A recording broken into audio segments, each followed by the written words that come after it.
ভাইরা আমার, আল্লাহ রাব্বুল আলামিন কোরআনুল কারীমের সূরা নহলের 90 নম্বর আয়াত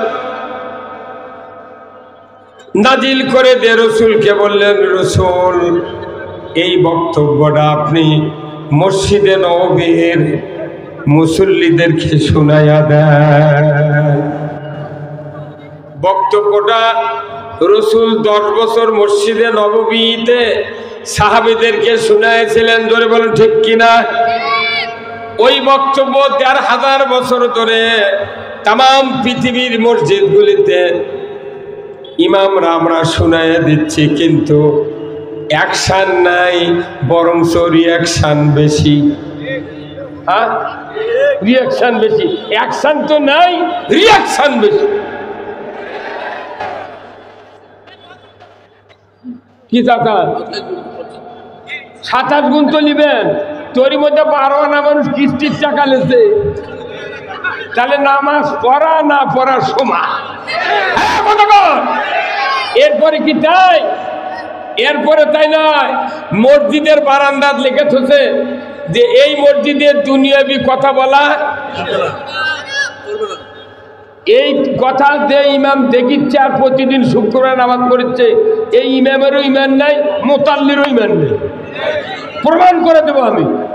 সব তো দূরের কথা, বাংলাদেশের মসজিদে যেটা লেখা নাই দুনিয়াবি কথা বলা নিষেধ, এই মসজিদে মুতাল্লি নেতার ভয়ে ইমামদেরকে আল্লাহর আইনের কথা বলা যায় না। তাহলে যেখানে আল্লাহর আইনের কথা বলা যায় না, দুনিয়াবি কথা বলা যায় না, রাজনীতির কথা কোয়া যায় না, সমাজনীতির কথা বলা যায় না, যেখানে সুদ বাদ দেওয়া যায় না, যেখানে নামাজ কায়েম নাই, এক ওয়াক্ত নামাজ আদায় করে ওটি 27 গুণ সওয়াব পাওয়া না পাওয়ার আমার সন্দেহ হচ্ছে। হ্যাঁ, তাহলে এখন শোনেন তো, রসুলের ওই মসজিদ আর এই মসজিদ একই আল্লাহর ঘর। রাজশাহী কৃষি উন্নয়ন ব্যাংক আছে না? আচ্ছা, এই ব্যাংকে কেউ যদি লোন নেয়, শতকরা 7.5 টাকা থেকে 15 টাকা পর্যন্ত সুদের হার। এই শিবগঞ্জে যে কৃষি উন্নয়ন ব্যাংক আছে উপজেলা, এই ব্যাংকের থেকে লোন নিল 7.5 থেকে 15 টাকা সুদের হার। একই অফিস, ওটা হেড অফিস, এটা ব্রাঞ্চ অফিস। তো ওটা হলো আল্লাহর ঘর, মসজিদে নববী। আমার এই দাইমুল্লাহ, এটাও তো আল্লাহর ঘর। তো ওইরকম সব হয় না কে? কারণ কি জানেন? নবী নিজেই মসজিদের ইমাম। সুবহানাল্লাহ। 2 নাম্বার, উনি একদিকে রাষ্ট্রের প্রধান শাসক, কথা ঠিক কিনা? উনি আবার প্রেসিডেন্ট। এরপরে আবার কি করছেন? এই কোরআন দিয়ে ওখান থেকে নামাজ কায়েম করেছেন, চুরি বন্ধ করেছেন, সুদ বন্ধ করেছেন, জেনা বন্ধ করেছেন, দুর্নীতি বন্ধ করেছেন, ঘুষ বন্ধ করেছেন। কোনো অশান্তি, অন্যায়, অবিচার সমাজের উৎখাত করে দিয়ে আল্লাহর আইন চালু করেছে। তাহলে মোটামুটি ধরা যায় আল্লাহ রসুল 12.5 লক্ষ বর্গমাইল শাসন করেছেন কোরআন দিয়া ওই মসজিদের থেকে। তাহলে এই মসজিদটা শুধু আল্লাহর ঘর নয়, এটাকে সংসদ ভবন। কত কোনে গেল? এটা একটা সংসদ ভবন। যে মসজিদ থেকে আল্লাহর আইন জারি হয়, এটি এই জন্যে 1 রাকাত নামাজ পড়লে 50,000 রাকাতের সওয়াব। তাহলে আমাকে মসজিদ যতক্ষণ ওই সাইজের না হবে ততক্ষণ সওয়াব হওয়া একটা সন্ধ্যের ব্যাপার। হুজুর কত কোন কাজ? তা আমরা কি মসজিদগুলিকে রসুলের মসজিদে নববীর আদলে মসজিদ তৈরি করতে পারবো? কারা কারা পারবো? 2 হাত তুলে দেখান। লিল্লাহে তাকবীর, নারায়ে তাকবীর। যাই যে অবস্থায় মসজিদে ফিরে যাবেন, আগামীকাল থেকে ইমামদেরকে বলতে হবে, আমরা রসুলের আদলে যে মসজিদ থেকে চোরের হাত কাটার আইন, নামাজ কায়েম, যাকাত আদায়, সুদ বন্ধ, চুরি বন্ধের কাজ জারি হয়েছিল, ওই আদলে আমরা আমাদের মসজিদগুলি তৈরি করতে চাই। শুনলে হবে না, এটা থাকি মারা লাগবে। আমাকে এই জায়গায় ঘাটতি। সব ভালো, কিন্তু নবীর শাসন মানতে নারাজ। কতক্ষণ তাহলে আসুন আমরা কোরআনের কথা শুনবো। কেন কেন মসজিদগুলোতে কোরআনের কথা বলা দরকার, কি জন্য দরকার, এটা আমি আপনাদেরকে বলবো। গত মসজিদে জুমার দিন ছিল পহেলা শাবান, কথা ঠিক কিনা? এই মসজিদে গত শুক্রবারে কারা কারা নামাজ পড়েছেন হাত তোলেন তো, নামান হাত। যাই নামাজ পড়েন 20 বছর হলে, তাহলে 20 বছর হলে 1 বছরে কয় জুম্মা নামাজ? সবাই করে কয় তো 52। তাহলে 52 জুম্মাত 52 দিন গেছেন, তাহলে 20 বছর হলে 20 হাতে কত? 100। 1052 দিন নামাজ পড়ছেন আপনি। 1052 দিন যে বক্তৃতা শুনেছেন, এই বক্তৃতা ইমাম তেলাওয়াত করেছে, মুক্তাদি শুনেছে, কিন্তু অর্থ বুঝাইয়া দেয় নাই। ভাইরা আমার, আল্লাহ রাব্বুল আলামিন কোরআনুল কারীমের সূরা নহলের 90 নম্বর আয়াত নাজিল করে দে রসুলকে বললেন, রসুল এই বক্তব্যটা আপনি মসজিদে নববীর মুসল্লিদেরকে শোনায়া দেন। বক্তব্যটা রসুল 10 বছর মসজিদে নববীতে সাহাবীদেরকে শোনাইছিলেন, ধরে বলেন ঠিক কিনা? ওই বক্তব্য 1500 বছর ধরে তাম পৃথিবীর মসজিদগুলিতে ইমামরা আমরা শোনাইয়া দিচ্ছি, কিন্তু অ্যাকশন নাই, বরঞ্চ রিয়াকশন বেশি। হ্যাঁ, রিয়াকশন বেশি, অ্যাকশন তো নাই, রিয়াকশন বেশি। কারণ কি? ইমামরা তেলাওয়াত করে কিন্তু বাংলা দিয়ে বুঝা দেয় না, আরবি দিয়ে ইমাম বক্তৃতা দেয়, অর্থ বুঝে দেয় না। সবাই বলে আমাকে ইমাম আল্লাহর ওলি, মুত্তাকি, পরেজগার, সেই রকম নাম কথাকার। আর আমরা যারা ওই অর্থ বাংলাতে বলে দিই, তখন আমাকে কয় রাজাকার, জঙ্গি। তাহলে ইমামরা কথা না বলে ওরা হচ্ছে আল্লাহর ওলি, আর আমরা কথা বলে হচ্ছি মানুষের চোখের বালি। কথাকার ভাইরা আমার, আয়াতটা শুনিন। ইন্নাল্লাহা ইয়া'মুরু বিল আদলি ওয়াল ইহসান ওয়া ইতাই যিল কুরবা ওয়া ইয়ানহা আনিল ফাহশাই ওয়াল মুনকারি ওয়াল বাগি ইয়াযুকুম লাআল্লাকুম তাযাক্কারুন। যারা শুক্রবারে নামাজ পড়ে, এটা কি শোনেন না? ইমাম সাহেব কে কে ইমামের অর্থ এটা শুনিছেন? হাত তুলে দেখান তো সত্যি করে, কে কে শুনিছেন?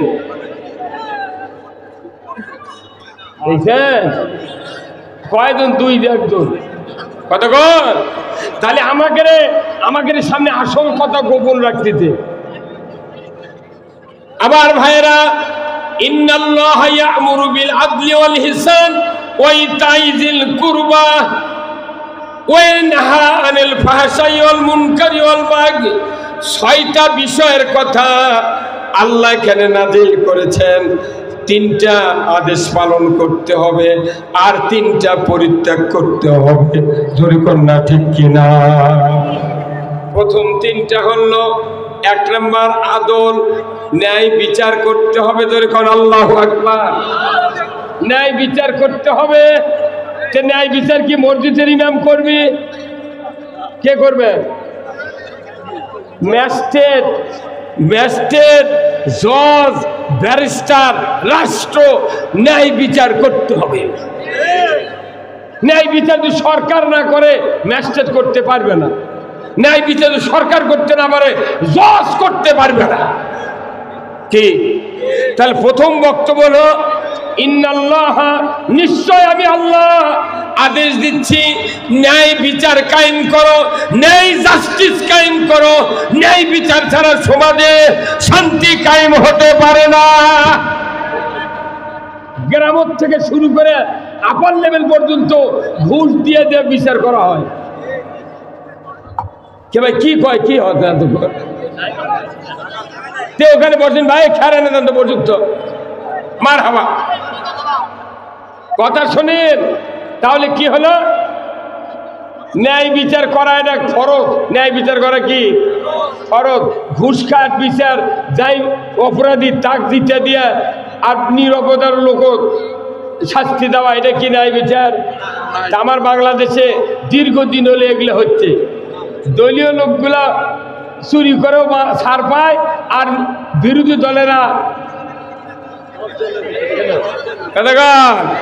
তাহলে ন্যায় বিচারের কথা মসজিদ কয় ইমাম আরবি দেয়া, কিন্তু ন্যায় বিচার কায়েমের জন্য ইমামরা যদি ভূমিকা রাখতাম, আমার দেশে 100 বছর আগে বাংলাদেশে কোরআনের রাজ কায়েম হয়েছে।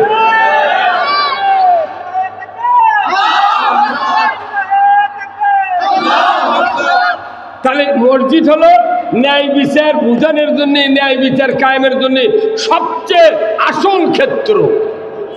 নবী এই কাজ মসজিদে করেছেন। আল্লাহ নিজের নবী আয়াত নাযিল করে দিয়ে বলছেন, তুমি এই আদেশ দাও, আমার আদেশটা দাও কি ন্যায় বিচার করতে হবে। রসুল ন্যায় বিচার করেছিলেন। ইহুদি আর মুসলমানের মধ্যে গোলমাল জাগালিয়া নবীজি শুনে মুসলমানের পক্ষে রায় দিয়েছে।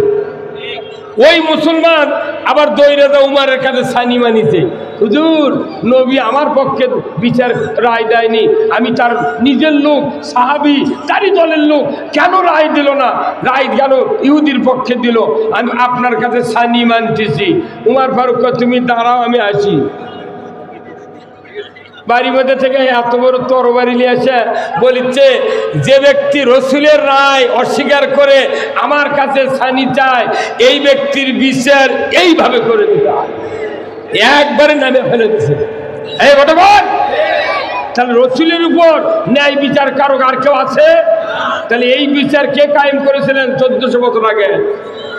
সেই বিচারের কথা কোরআনে আছে না নাই? তাহলে এটাতে খতম তারাবি হয়, নামাজ হয়, খুতবা হয়, এতদিন কেসব বলিনি।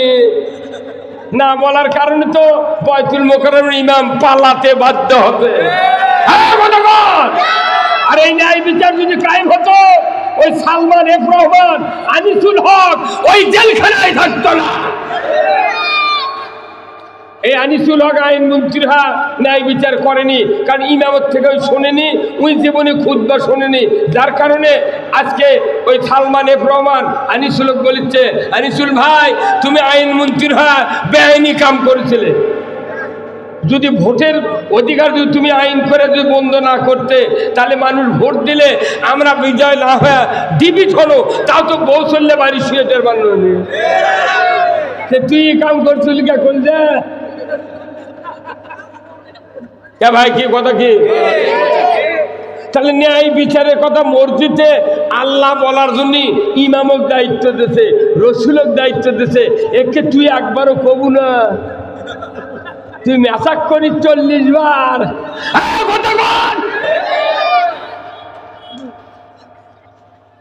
তুই মেসাক করি 40 বার, হাজি গামছা দিস 20 বার, 14 হাত পাগড়ি ছাড়া নামাজ পড়ি না, ইঞ্চি করির মেহরাবত মিম্বর মানে দেশে মোতাল্লিরা 1.5 লাখ 1,20,000 টাকার মিম্বর ইঞ্চি করির কাঠ দেয়া এইভাবে বসে তোমার সম্রাট আকবর। আর নবী উস্তুনে হান্নানা খেজুরের গাছের সাথে, মরা খেজুরের গাছের সাথে হেলান দিয়ে খুতবা দিয়েছে, উনি সেজদা দিয়েছেন। আল্লাহ রসুলের হাদিস আছে, আমি যখন মসজিদে নববী তৈরি করলাম পাতা দিয়া কাগজ দিয়া, তখন পানি হলো, বৃষ্টি হলো, আমি সেজদা দিলাম, আমার কপাল আর নাক কাদা মাটি দিয়ে মেখে গিয়েছে। নবী খাজুরের গাছের সাথে হেলান দিয়া খুতবা দিলেন, সেজদা দিলেন, কপাল মাখলো, নাক মাখলো। আর আমাদের দেশের মসজিদের ওয়াল সুন্দর টাইলস, আবার পুরো 48 ইঞ্চি যায় না আমাদের টাইলস, আবার 24, আবার মুসিদছে একজন খতিব, একজন পেশিমাম, 2 জন খাদিম। আর যে মসজিদের মোতাল্লি আছে, 20 বছর হলে মোতাল্লিগিরি করছে, দোয়া কুনুত জানে না। কত করে গেলে আর কচ্ছে আল্লাহ তুই সোয়াব দে, সাইরেনার সোয়াব নেই। এই কথা মসজিদের সোয়াব হতে গেলে মসজিদের কমিটি আল্লাহর হুকুম মতো বানাতে হবে।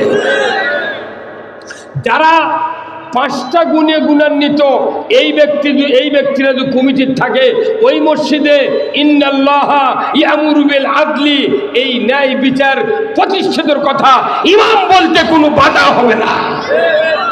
2 নম্বর ইহসান, আপনাকে পক্ষপাতিত্ববিহীন বিচার করতে হবে, দয়া দিতে হবে, ভালোবাসা দিতে হবে। কারোর বিচার যদি বিপক্ষে দেয় তাকে বলতে হবে ভাই এটা আল্লাহর আইন রে, তুমি যেহেতু অপরাধ করেছো মন খারাপ করো না, আল্লাহর আইন রে বিচার হলে তুমি জান্নাতে যাবে। দেখেননি রসুলের কাছে এক মহিলা এসে বললো হুজুর আমি জানা করেছি। কি করেছি? জানা করেছি। রসুল বিপরীত দিক হলেন, আবার সামনে গেলেন, হুজুর জানা করেছি। রসুল আবার অন্য দিক হলেন।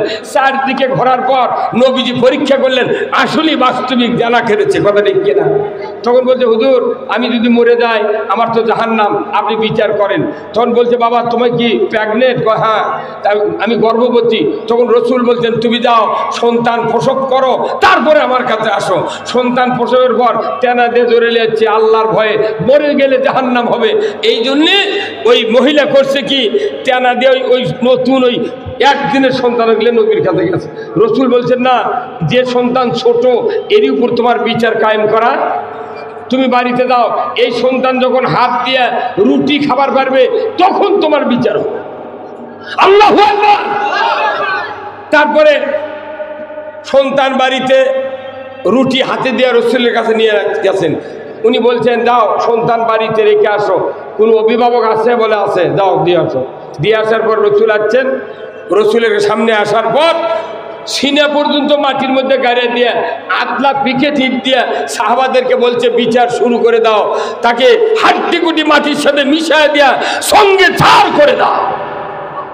পাথর মারতেছে, হঠাৎ করে একজন সাহাবীর পাথর লাগার পর ফিনকি দিয়ে রক্ত সাহাবীর শরীরে ভরেছে। তখন ওই সাহাবী বলছে সিসি কি হলো?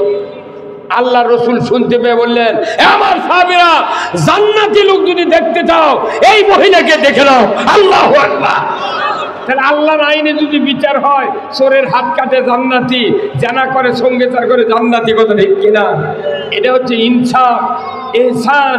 এই বিচার আল্লাহর আইন দিয়ে সমাজে যদি চালু হয় আমার দেশে এই অন্যায়গুলি হবে ভাই, যেরকম হবে।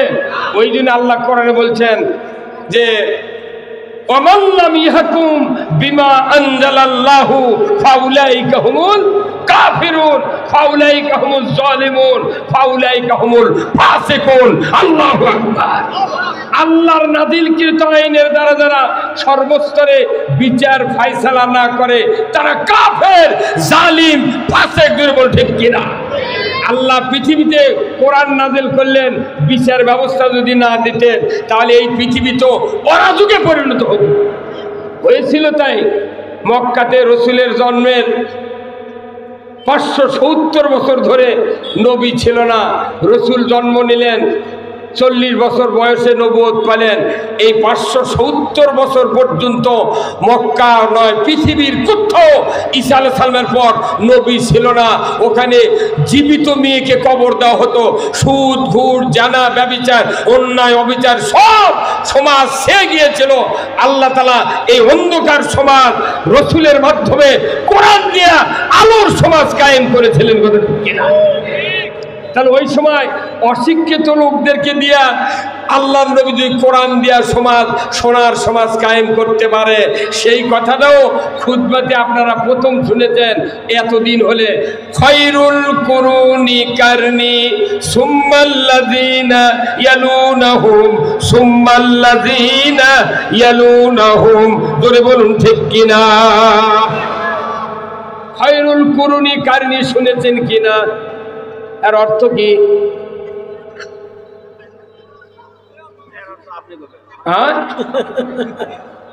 ইমামদের দায়িত্ব।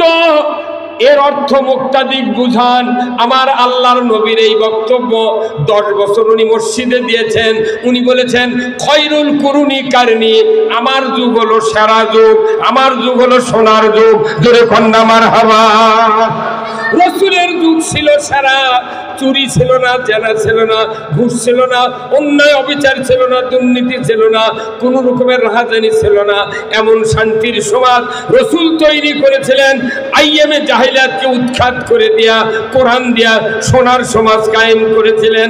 ওই বক্তব্য আমরা যখন খুতবাতে দিই, কোনো মুতাল্লি, কোনো মুক্তাদি ইমামের বিরুদ্ধে প্রতিবাদ দিই না। হুজুর, এটা তো রসুলের কথা। রসুল যে সমাজ তৈরি করেছিলেন ওটা সোনার সমাজ। আপনার সমাজ কি সোনার? বাংলাদেশে যত মসজিদে খতিবরা খুতবা দেয়, আপনারা আমরা কি কোনদিন করছি? হুজুর, নবীর যুগ ছিল সোনার, আপনার এটা চুরি ছিনতাই সব আছে, সুদ আছে, ঘুষ আছে, কতক্ষণ দেখা এটা তো সোনার সমাজ না। তাহলে কি বুদ্ধি করলে সোনার সমাজ কায়েম হবে বলুন? আগামী শুক্রবার আপনাকে বলতে হবে। মোতাল্লি মুক্তাদি এই চাপ যদি ইমাম করে দিত, ইমাম পরের দিন 7 দিন পান্তা খাওয়ার টাইম পেলেন না। এমন একটা জুম্মা প্রতিষ্ঠান, কোনো প্রশ্ন নাই, ধরা নাই, মশলা নাই, জানা নাই, সূরা কারাত কাকু ইমাম ধরে না, খালি যা আলো ওই গেল। কতক্ষণ একটা শুক্রবারে যত মানুষ যায় নামাজ পড়তে, এই 16 আনার মধ্যে 12 আনা মানুষ খালি শুক্রবারে নামাজ পড়ে।